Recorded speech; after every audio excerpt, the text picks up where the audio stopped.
Halo semua, perkenalkan nama saya Niko Elisa Barat di NIM 11.3.9. Pada kesempatan kali ini saya akan menjelaskan praktikum machine learning dengan topik convolutional neural network. Nah, adapun tujuan dari praktikum ini untuk memahami dan menerapkan arsitektur CNN dalam berbagai kasus machine learning. Nah, langkah pertama yang kita lakukan dalam praktikum ini yaitu memuat dataset menggunakan dataset Fashion MNIST yang terdiri dari 7.000 gambar grayscale dengan 10 kategori pakaian yang berbeda. Nah, dataset ini dipilih karena lebih kompleks dibandingkan MNIST angka biasa, namun tetap efisien untuk waktu pelatihan model. Nah, gambar-gambar ini memiliki ukuran 28 kali 28 pixel. Nah, sebelum masuk ke model, data harus melalui tahap pra-pemrosesan. Di sini eh, kita menggunakan normalisasi di mana nilai kursor diubah dari rentang 0,255 menjadi 0,1 agar komputasi lebih stabil. Nah, kemudian kita menggunakan reshape di mana bentuk gambar diubah menjadi 28,8,1 untuk menyesuaikan dengan input CNN yang membutuhkan dimensi tinggi, lebar, dan panel. Selanjutnya di sini kita menggunakan one hot encoding, yaitu label kategori diubah menjadi format binary agar cocok untuk klasifikasi multi-class. Nah, selanjutnya, model yang dibangun ini menggunakan t-test sequential dengan arsitektur yang cukup dalam untuk mencegah overfitting. Nah, beberapa komponen utamanya itu meliputi ada CT start, yaitu layer konvolusi untuk mengekstraksi fitur dari gambar menggunakan filter. Kemudian ada batch normalization untuk mempercepat pelatihan dan menstabilkan jaringan. Ada juga max polling 2D untuk mengurangi dimensi spasial atau down, down, downsampling, namun tetap mempertahankan fitur penting. Kemudian ada dropout yang memberikan efek regularisasi dengan menonaktifkan neuron secara acak untuk mencegah model hanya menghafal data. Kemudian ada flatten and dense, di mana di akhir data diratakan dan dihubungkan ke lapisan padat untuk proses klasifikasi akhir ke 10 kelas output.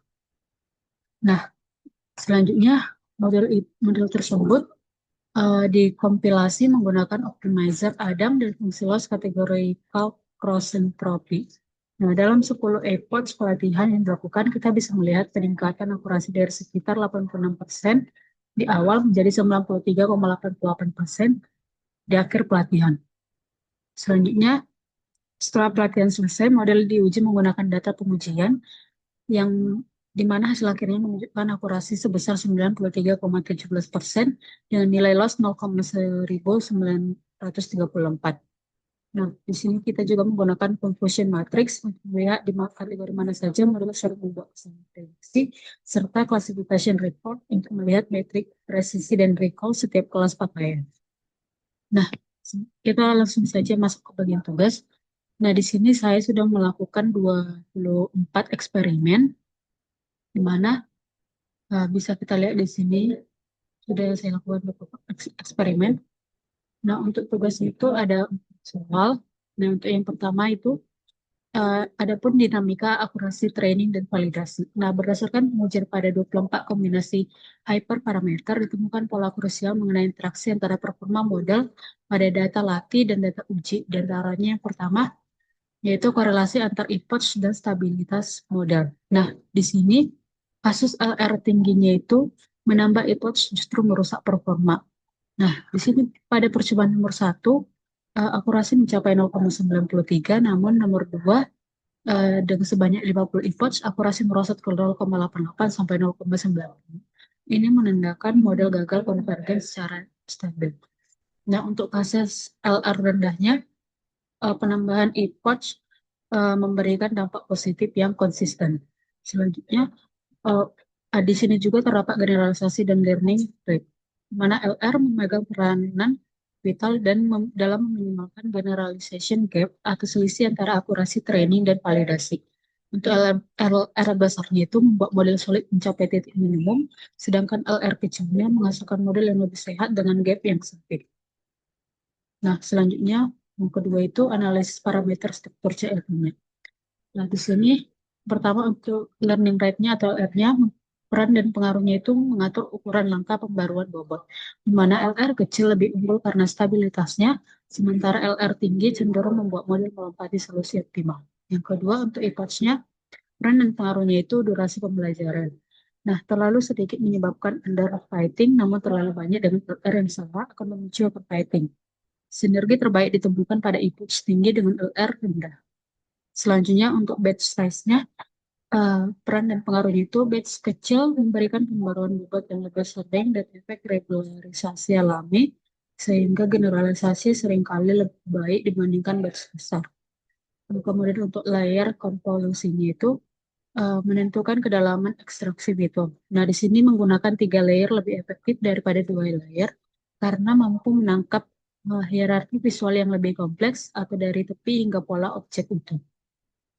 Nah, selanjutnya untuk strategi pengembangan eksperimen yaitu yang pertama ada data augmentation, di mana kita menggunakan teknik rotasi atau flipping untuk memperkaya variasi data training agar model lebih tangguh terhadap input yang tidak sempurna. Yang kedua ada optimasi arsitektur. Di sini kita menambah layer konvolusi keempat untuk melihat potensi peningkatan fitur diimbangi dengan L2 regularization atau dropout untuk mencegah risiko overfitting akibat model yang terlalu kompleks. Kemudian yang ketiga ada dynamic learning rate. Nah, yaitu menerapkan scheduler seperti reduce LR on plate, di mana ini memungkinkan model belajar cepat di awal, lalu secara otomatis memperkecil langkah saat mendekati solusi optimal untuk penyempurnaan akurasi. Kemudian yang keempat ada early stopping. Di sini kita mengintegrasikan callback yang menghentikan training secara otomatis jika protokol validasi mulai stagnan. Nah, sehingga menghemat waktu dan mencegah penurunan generalisasi. Selanjutnya, yang terakhir ada hyper parameter training dengan grid search.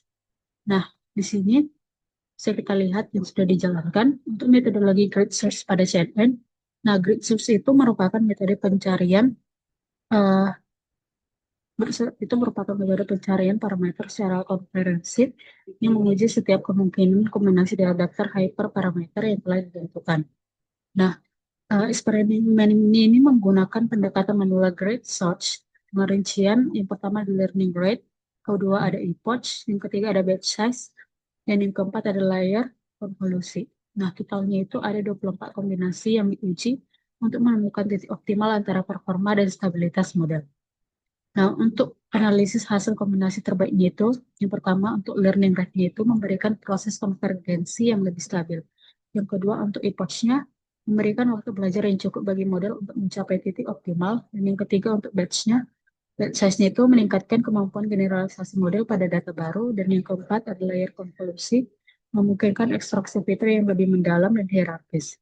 Nah, hasilnya di sini kita mendapat model 22 itu mencapai training akurasi uh, yang efisien. Tetapi untuk alternatif lebih efisien, model nomor satu juga menunjukkan performa yang solid dengan generalization gap yang tipis, meski akurasinya sedikit di bawah model 22. Bisa kita lihat di sini model 22. Nah, eh, di sini walaupun grid search itu sangat akurat untuk mencoba semua kemungkinan, metode ini memakan waktu dan sumber daya komputasi yang besar. Nah, pustaka ini menawarkan algoritma yang lebih cerdas seperti yang pertama ada Bayesian Optimization untuk memprediksi kombinasi terbaik berdasarkan hasil sebelumnya. Yang kedua ada Hyperpane, menghentikan kombinasi yang berperforma buruk lebih awal untuk menghemat waktu. Dan yang ketiga ada Random Search, untuk memilih kombinasi secara acak yang seringkali mencapai hasil optimal lebih cepat daripada grid search. Nah, sekian dari hasil presentasi saya. Jika ada kesalahan kata, saya mohon maaf. Terima kasih.